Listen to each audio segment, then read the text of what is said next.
We are turning back the mirror to the people. Is our elected leaders the reflection of the society? That we don't have the courage to call a spade a spade.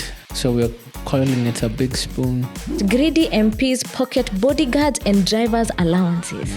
I think it reflects a government that is afraid of its people. That there was a provision in there that they were going to stop the live streaming of election results. Yeah. What are you afraid of?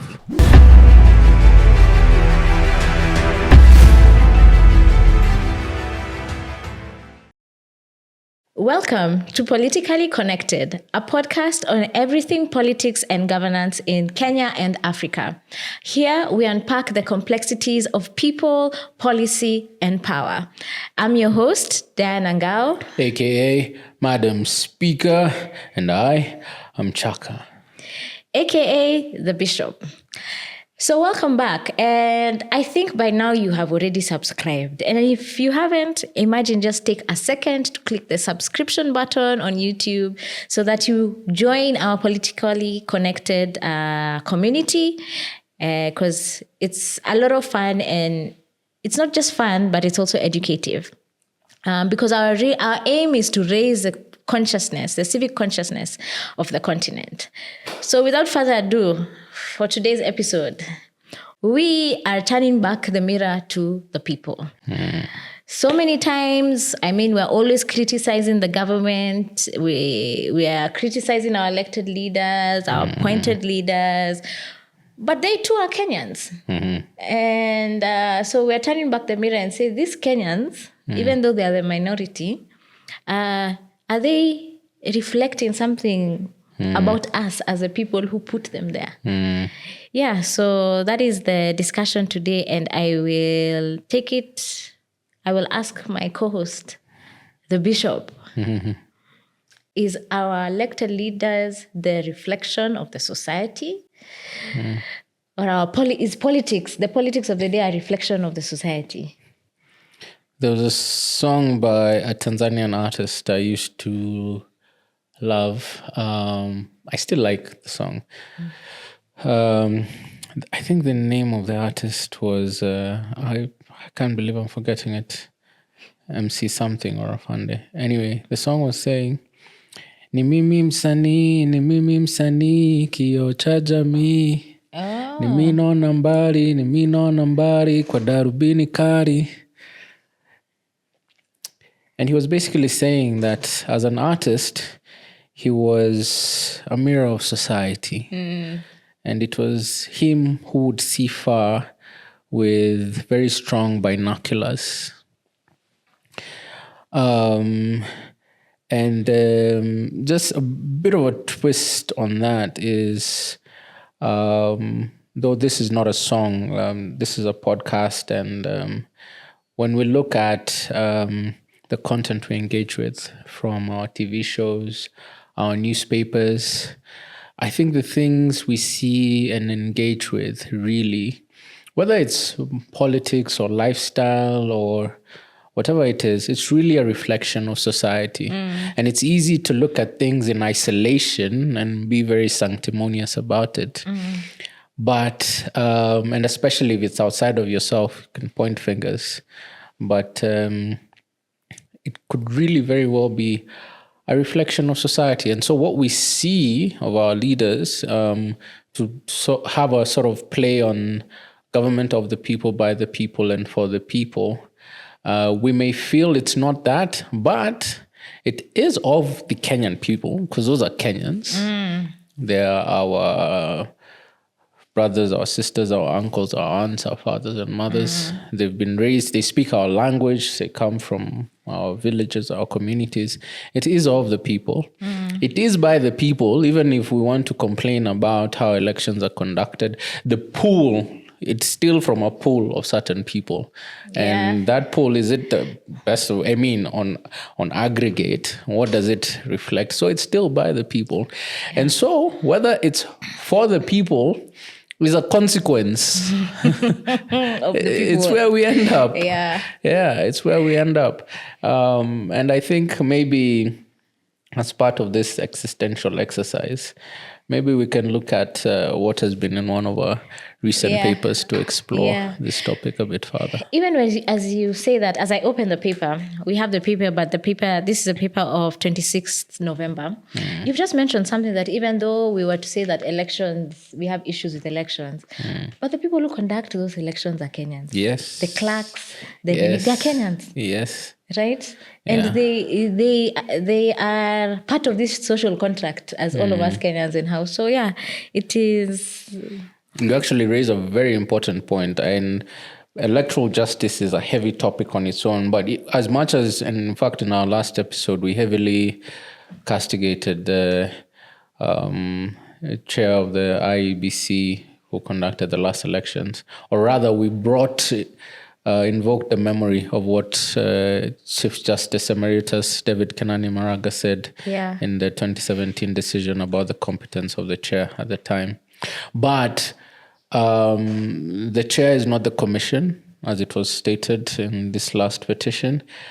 And further still, it's the people at the grassroots, the polling clerks, the returning officers, all those people, and we may actually need to pay more attention to them. The caliber of people we put there and call them to order. Yeah, because the institutions are not humans. It's the people who run these institutions. Hey. Yeah. So, in the papers, on Tuesday, November 26th, we have a very interesting headline. And I will begin with one that is not politically connected. Isn't it? A woman married to two men fights their widows over 100 million Kenya shillings estates. Yeah. So this lady... I'm already dizzy. Yeah. This lady, she's called here Mary Mwende. Mwende is claiming to have been married to Andrew Wanyweke, who passed on, and also Geoffrey Mwangi. Maybe just show the front of the newspaper. Yeah, who passed on.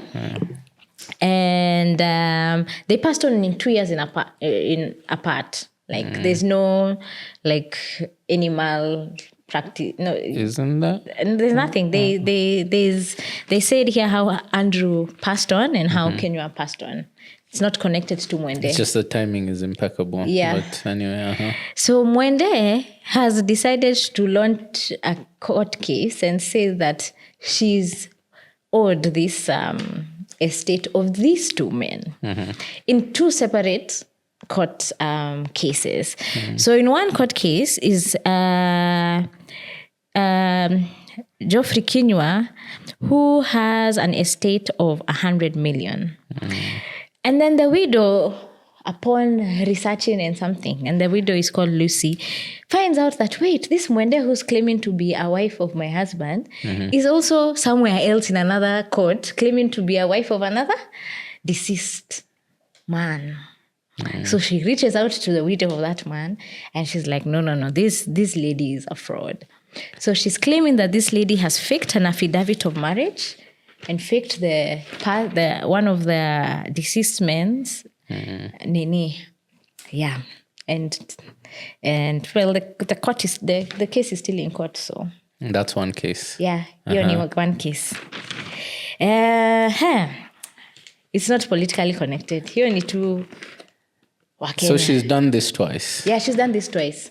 And both these deceased were actually properly married to other women. Yeah. So not only is there potentially the crime of bigamy there, you have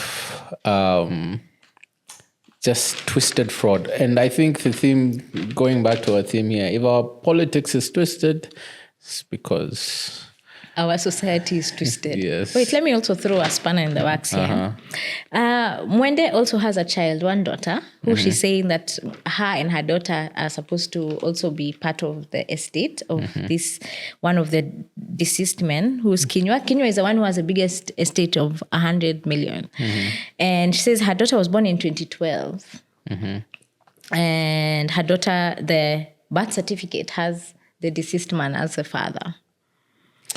Wait, so is she saying did she have, okay, the question's abound. Did she have relationships with both men and so she's saying she's entitled to it, or she was saying she was married to both of She them was married to both of them.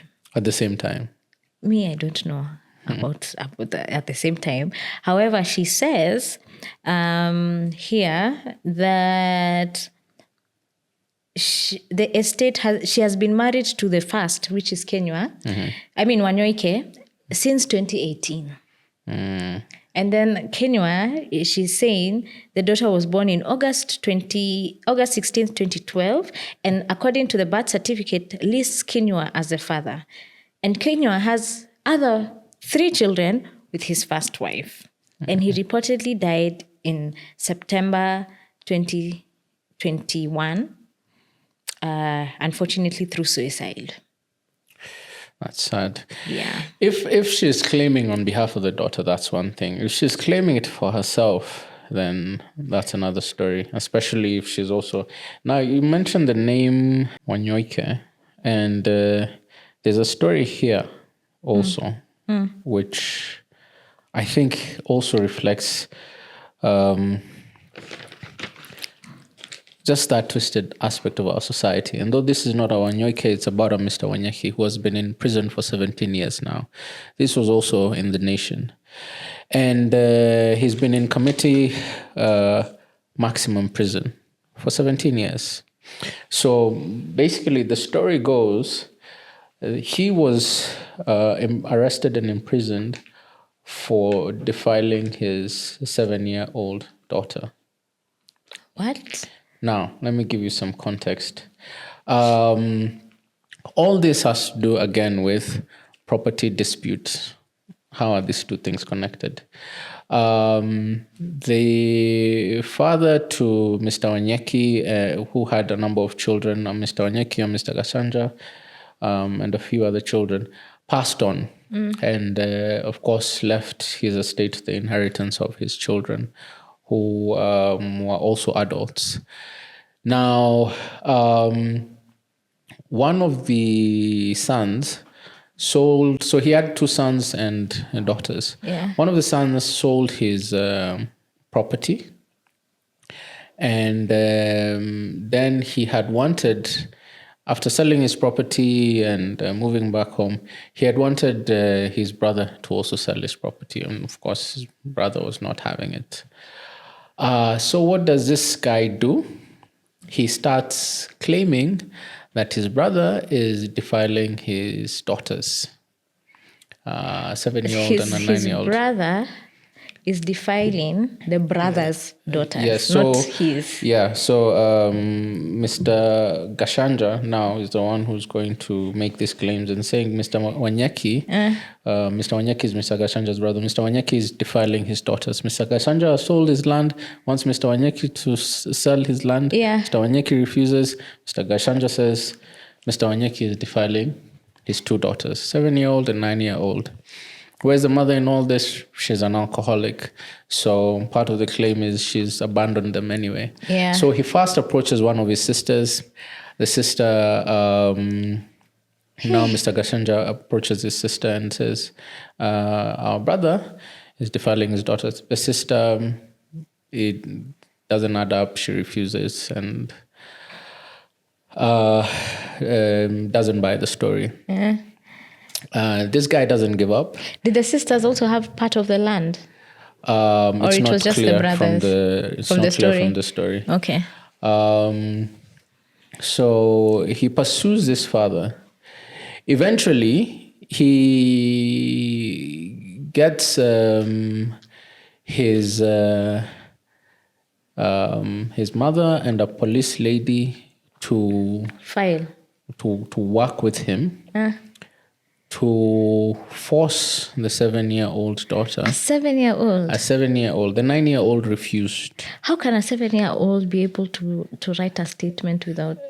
it's now the uncle who is the... See, because, again, children's rights, and of course they're very well protected in the Constitution. So she may not write an affidavit, but the guardian or parent can step in on And their say behalf this. and assist them in court and the like. So basically, when they go to the police station, actually, let me read this passage here. That this is now when this happened 17 years ago. So now, when the 7-year-old, when she was 20, she came forward and even contacted her father in community prison and said, I was coerced and I want to help exonerate you. This guy has been in prison for how long? So, in her affidavit, she says, I am the daughter of the petitioner, therefore competent to answer this affidavit. Our maternal grandmother came to our house and took us to Roiro Hospital and later to the police, where she talked to a policewoman who later introduced herself to me and my sister as Anto Diambo. She and our maternal grandmother told me to say that I had been raped. Failure to which she would shoot and kill me and my sister Lucy. Shoot and kill? The police lady would shoot and kill. This is a 7-year-old and a 9-year-old. And that the said police officer and my maternal grandmother told me that if I cooperated, they would buy me a present. My sister Lucy and I were then taken to Roiro Hospital again for some medical examination, but never told of the examination result. The examination result came out as... She's been raped. No, she hasn't. Oh, she hasn't? Yeah, but she wasn't told the result. She then goes on to say that I was never raped by my father as alleged in the charge sheet. So this guy basically ends up... winning. No, the matter is still in court. It's still in court? Yeah. Has the father who has been accused been incarcerated? The brother. Yeah, the brother. That this one has to be concluded. Oh, for that other one to be instituted, yes. So this brother is doing this to your own blood just because of money? My good friend usually says he's an advocate of the High Court as well. He says that litigation is usually about two things: money and control. He said this, actually, it was interesting. We were having a conversation last week. His name is AC. He said litigation is usually about two things: money and control. Why do I say that? You see, we've started talking about a story about rape and the like, but the genesis is property. It's property, yeah. And who has control? This guy wants the brother out of the picture so he can be able to sell this land and get money. Yeah. Now, how do these two stories reflect our politics? And I think there's another one we'll come to as well.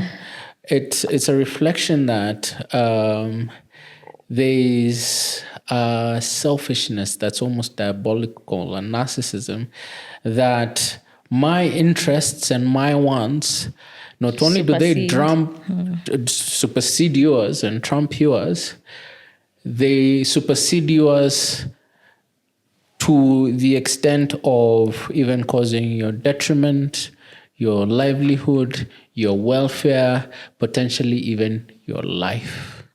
And your families. Mm-hmm. Just so I can get what I want, and so I can get my way. And so when we look at our politics and we see that actually that statement is almost just as true, that certain decisions are made such that my interests supersede your interests, even to the extent of possibly being to the detriment of your interests, your welfare, potentially your life, and that of your families. Yeah, actually, when you said that litigation is really about two things, power and Money and control. Yeah, money and control.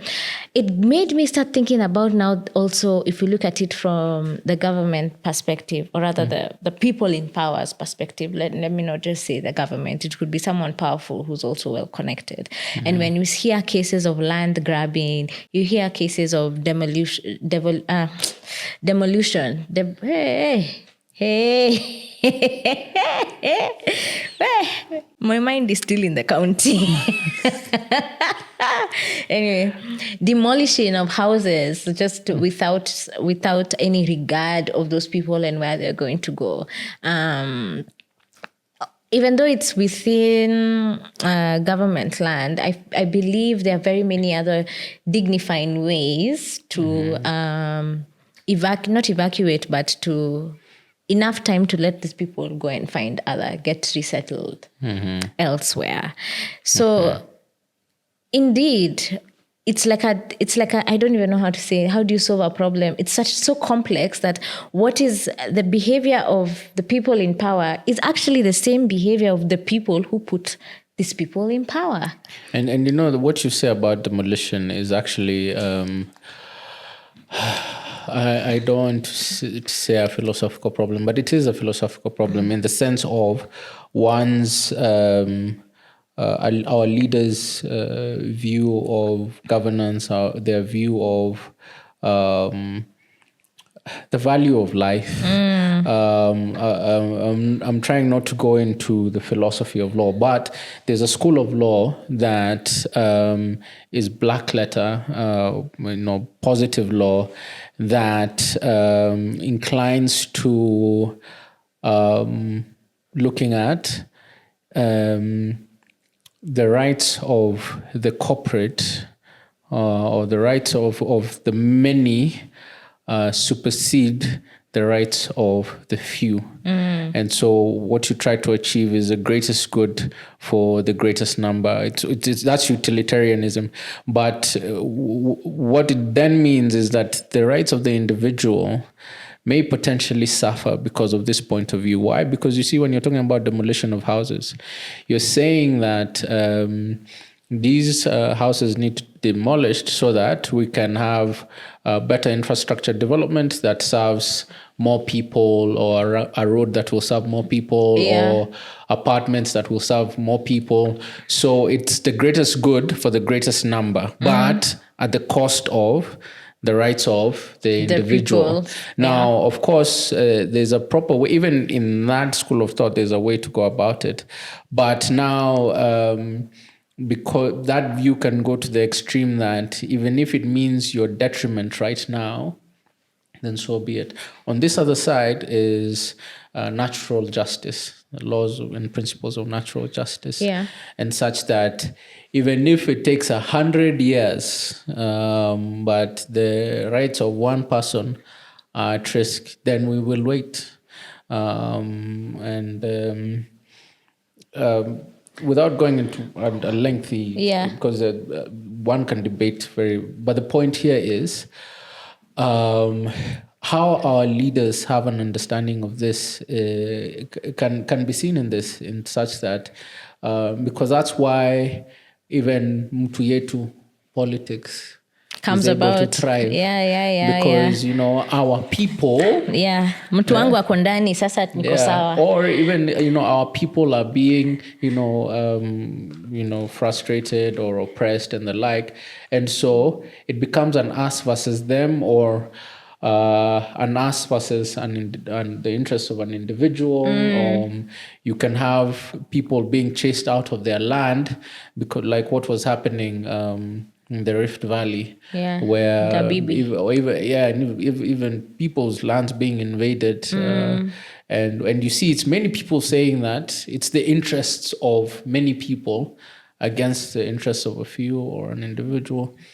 And it's very intertwined. And how can we therefore expect to cure certain things at the top if we are not having an honest conversation at the bottom about the fabric of our society? That's true, because I believe in the last episode we slightly touched on the I can't even say it's gradual. It's now becoming exponential degrading of our moral fabric as a society. Why? Because we are seeing so many arise in some heinous crimes, crimes that, to be honest, you can't even fathom that they are happening, and they're happening in broad daylight, and there's no justice, or rather justice is delayed. And denied many times. And it just shows that the society, or rather our values as a people, just seem to be degrading. Which now brings me to the next topic, where I personally think that it is what you're saying, that my interests supersede other people's interests. That thinking is now an interesting story that I saw in the paper, that greedy MPs pocket bodyguards and drivers' allowances after they went for a retreat in Naivasha. And that's when, no, actually it's when they went for a retreat in Naivasha is when Speaker Wetangula was categorical that stealing money meant for bodyguards and drivers is bad manners for a person who earns more than $1 million in monthly salaries and allowances. Bad manners. Bad manners. Stealing is bad manners, isn't it? Anyway, he says, and I quote, "You can imagine if your bodyguard calls you a thief and says you stole his money for all the 5 years." Mr. Wetangula, who chairs a parliamentary service commission that is in charge on the welfare of MPs and parliamentary staff. So I think staff got together and wrote a complaint to PSC, and then Speaker Wetangula now is addressing it to the MPs. But can you imagine that the greed has gotten so much, like it's grown to the point that me, who has such a fat check, is going to steal with these people. Like, drivers are what job grade? They're not at the job grade of an MP. They're not getting some of the per diems that an MP is getting. So now the MP takes the allowances. The problem is even potentially psychological or a different level of audacity. Because remember, we're talking about, and not even to imagine now what they do to other people. But you're talking about people you're entrusting with your life and the life of your family. Yeah. These are people who are licensed firearm carriers who sit with you late into the night. They know your movements. They stay with you when you travel. They are there early in the morning. These are the people we're still oppressing. So how much was for those who have no leverage whatsoever? Exactly. If they're not protected. Yeah. And the fact that we're referring to it as bad manners is also quite telling. It means that because our language, our lexicon, it also reflects our estimation of things. Yeah. That we don't have the courage to call a spade.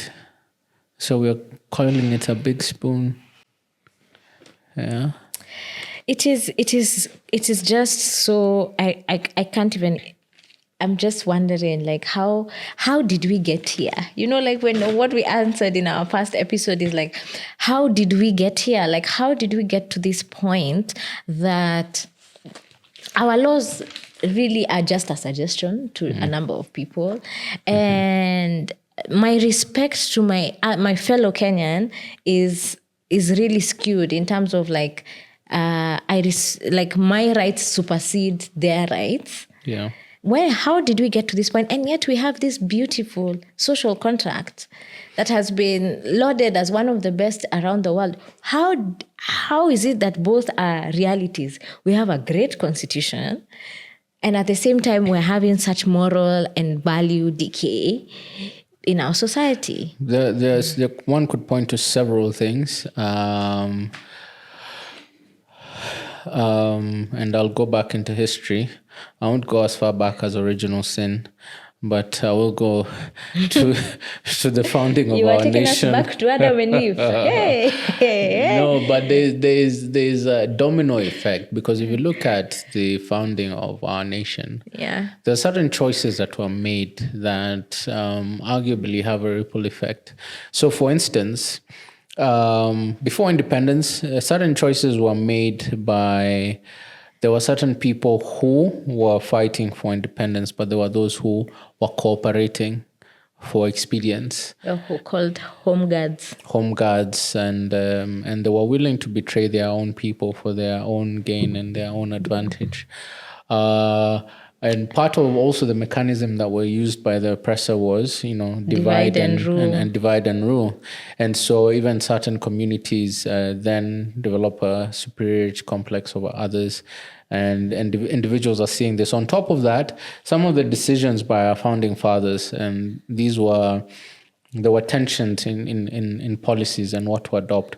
For example, when the settlers were leaving and the land was to now go to the people, there was a school of thought that was arguing that this land should be distributed without cost to the people. And there should be a formula at least where this cost is as minimal as possible, but it's distributed as equitably as possible. There's another school of thought that prevailed that was willing buyer, willing seller. And so there were those who not only had in finance, they say the wherewithal, basically the ability to buy, but on top of that, it's one thing to have the ability to buy. Remember the circumstances here. So people don't necessarily have an income or money. We're coming out of oppression.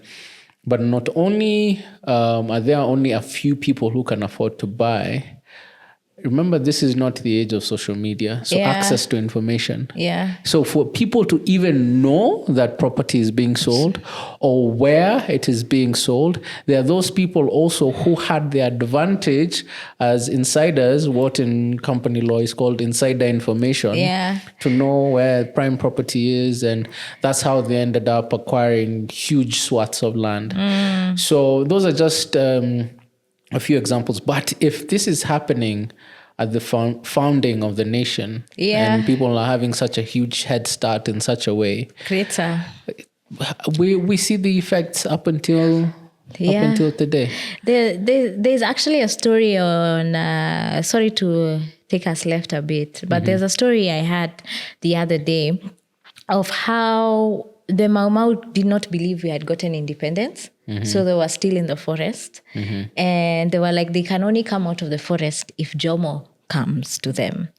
But Jomo Kenyatta was a busy president, man. He was too busy for them. So he sent a emissary, someone who was also MP or an elected leader. I don't remember the name. And to tell them that, for real, Kenya has gained independence and Jomo Kenyatta is our president. But that was not taken lightly by the freedom fighters in the forest. And they took it as something that is a move that was, how do I say, like treachery. That we fought for us to get here and you can't even accord us your audience. Yeah, your audience. And also down to even the oathing story where apparently there was an oath in 1969,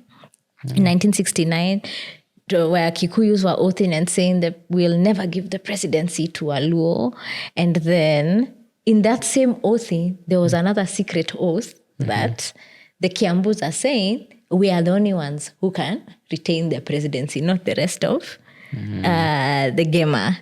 But anyway, that ended up changing because Kibaki was not from Kiambu. He ended up being... The Kifi controversy. Yeah, but it just shows that, you're right. Like there are some certain things that date back to when the nation began that are still entrenched in our society.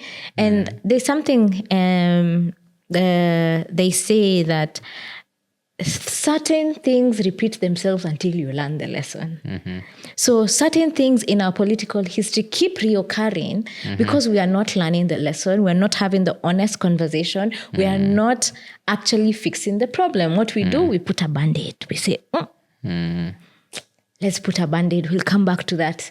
And then it reaches to a point that the nation has so many wounds, that it's so fragmented, that we get to a point now that the government has now gotten classified spyware to monitor public sentiment, because public sentiment and distrust of the government is so far south that it's making it hard for them to govern.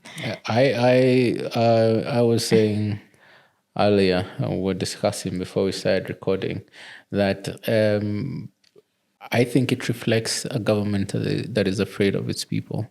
And that is true in many nations. Yeah. That, and it reflects, the power of the people. And it's been true for a long time in history, that the government is actually genuinely afraid of the people, but the people don't realize the power that they have. Yeah. And by the time you have that unconstitutional invasion, because it is unconstitutional, there's a right to privacy. Yeah. That blatant invasion of privacy, for them to get to know what you're saying, what legitimate. Okay, the Americans, for instance, justified it. Was it the Patriot Act, where they were saying it was for national security reasons and the like? But that is expedient, one excuse. Your many things are swept under the blanket of national security, and our government hasn't pretended to even say that it's for national security reasons, let alone own that decision. But the only reason, and I wait to be debated otherwise, that the government can be doing that is because they're afraid of the people and what they're capable of. I mean, if you have, one thing I've been waiting to hear, I don't know if anyone else has pointed it out, but the president's recent State of the Nation address is his first address in Parliament since... Parliament was invaded. Yes. Right? Oh my gosh. It didn't hit me. Yeah. I actually didn't watch the address. I have switched off. But yeah, you're right. Yeah, and he said, he almost wanted to hint at it when he said the State of the Nation address is saying this is a unique and monumental occasion. We're doing it under unique circumstances. But then he veers off, and he didn't quite say, why is it unique? Why is it? And that's what actually made me realize, but this is the first time you're standing in this place since we are here, and Tutoki, Mr. Speaker, sir. Yeah, actually, I want to correct myself that it's not that Parliament was invaded; it was occupied. Yeah, invaded is not the right word. It was occupied by we, the people who are the sovereign. So they were taking back their power. But yeah, you're right in terms of saying that the government may be scared of its people. Yeah, and then it ties into something that. Now when I think about it, Nyambura was pointing out earlier, and she was talking about the Election Amendments Act. Oh, yes. And saying that, I haven't read it, I promised I would read it, that there was a provision in there that they were going to stop the live streaming of election results. Yeah. What are you afraid of? Guess who sponsored that bill? Senator Aaron Cheriot. Yeah, which made it, I'm like, okay, why? I mean, the last election was mad, and there was very many complications or things that were addressed by the Supreme Court. I think I saw him at Bomas, by the way. Anyway, moving on swiftly. I was alluding to that. But I mean, they ended up getting their win. So why would you want to hide it? Because results were live streamed. They were live streamed. And it's unconstitutional in any event if that provision is as it is stated.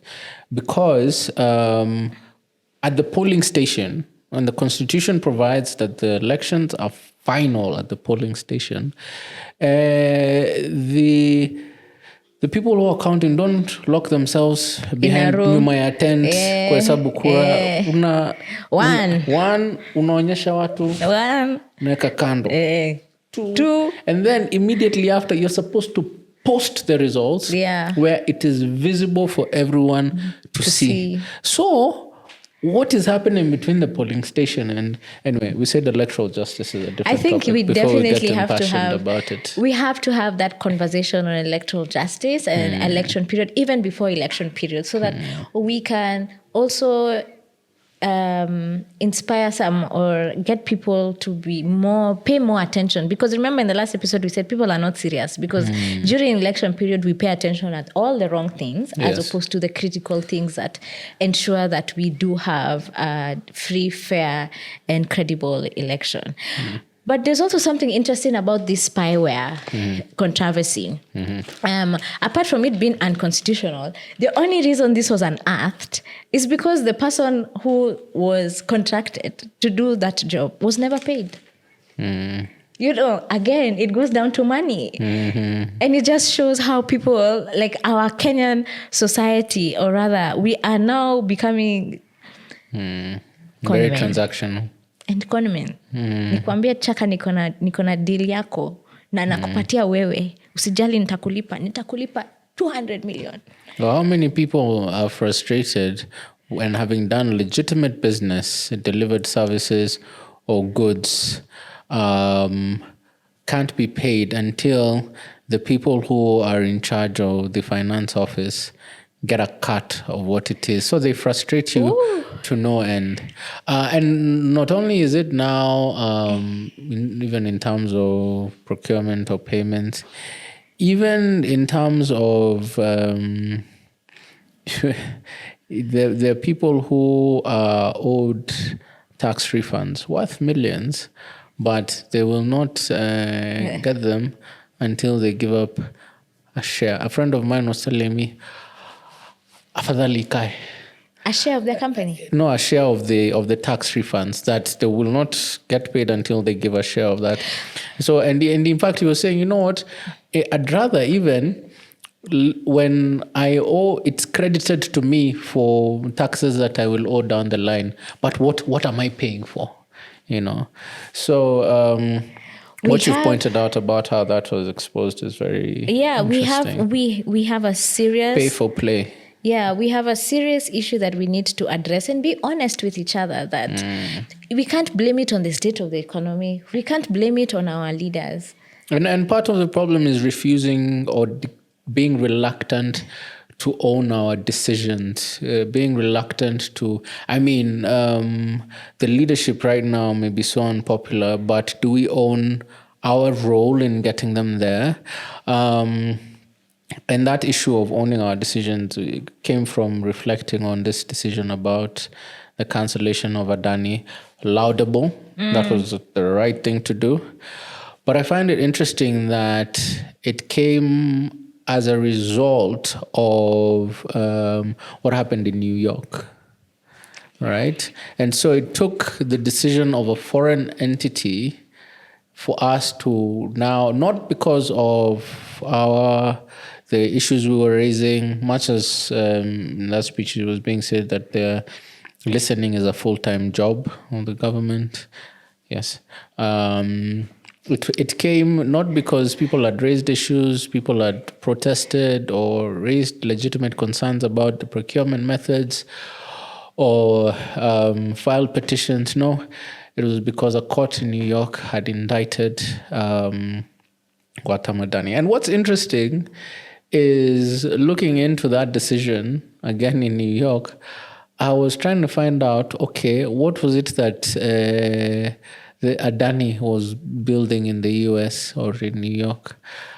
They're not building anything there. It had to do with a solar plant in India.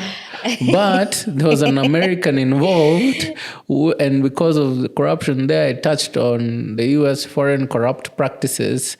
So, something being built in India and a court case in New York for the president and the state of a nation to say, powerful allies have said, kuna shida.